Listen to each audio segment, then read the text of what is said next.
Good morning, everybody, and welcome back to the channel. So it is like 7:19 in the morning and I got my coffee. I'm out by the pool and there's this really kind of mist coming off the pool, so I figured I would do a quick video here. Coffee's great. So what I wanted to talk to you about this morning is one of my friends, and her channel is Seedaholic Gardens. Her name is Hope, and she hasn't posted in a couple months, so she's MIA, and I'm getting a little bit worried about her. If anybody knows her or knows how to get in contact with her, let me know. Community is very important to me, and we met. We had a meeting. It was a couple years ago, and so I keep track of her.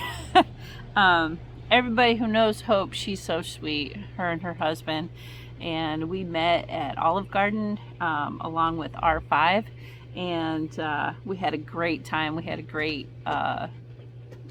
lunch, and I haven't seen that she has posted in a couple months, so anybody who knows her, she loves seeds, crazy about seeds, and I just haven't seen anything posted this year at all. It's been probably over a month at least that she hasn't posted.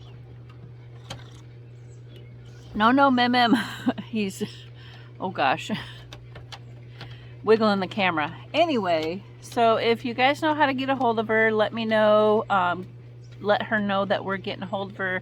I'm definitely going to tag this video as where is Seedaholic Gardens, kind of like a where's Waldo kind of video. So yeah, I wanted to talk about that for sure. That's my number one topic. And my second topic is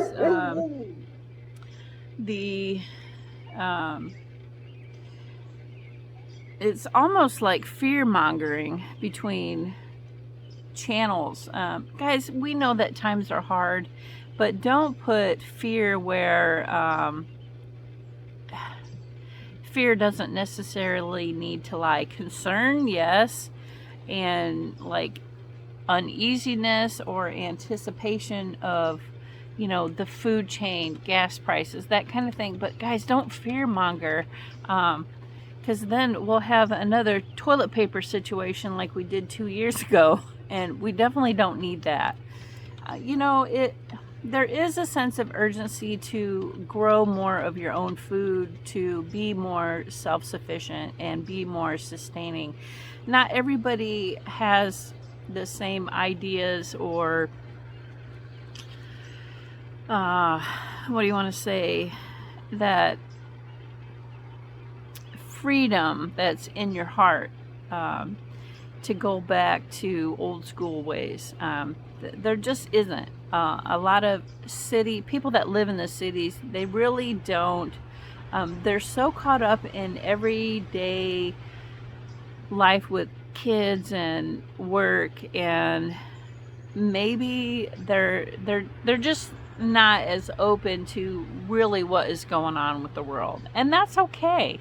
But don't put videos out there that create fear mongering and saying you guys got to get into being more self-sufficient, or, you know, the food chain is collapsing. We know the world has issues, but anything that you can do, whether it's, you know, finding a good deal on meat and canning it and saving it for, you know, the future.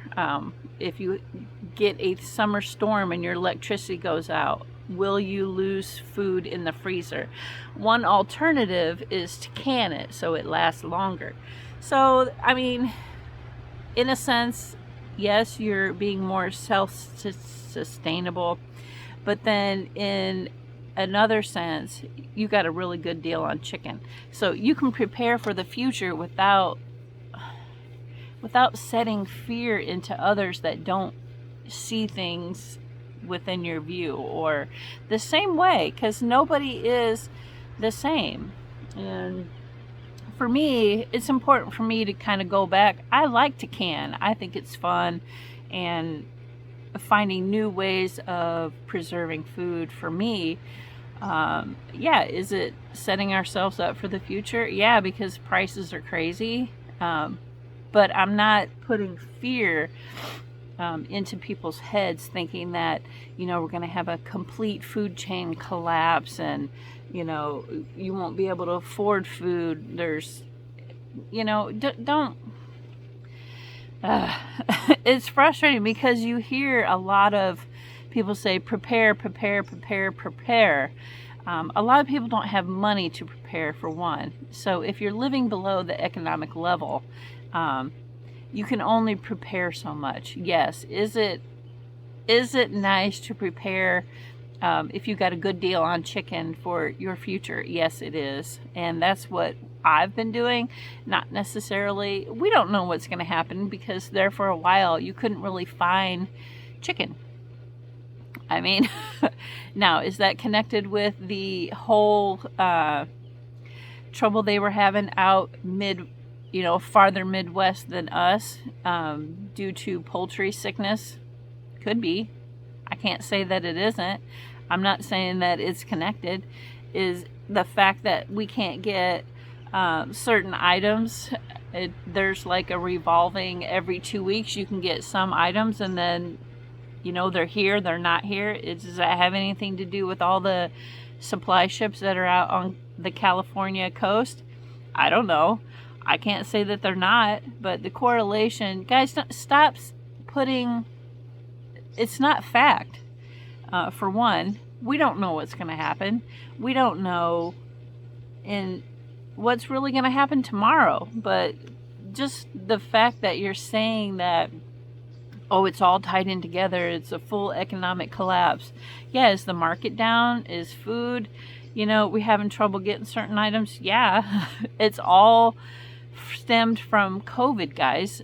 We know that, and that's not going to go away. When you have a complete and utter pandemic of the whole, it's around the globe, simultaneously, you're not going to get back to normal within 1 year, 2 years.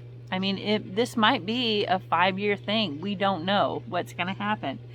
But in the meantime, speculating and creating, madness is not, it's not smart, for one.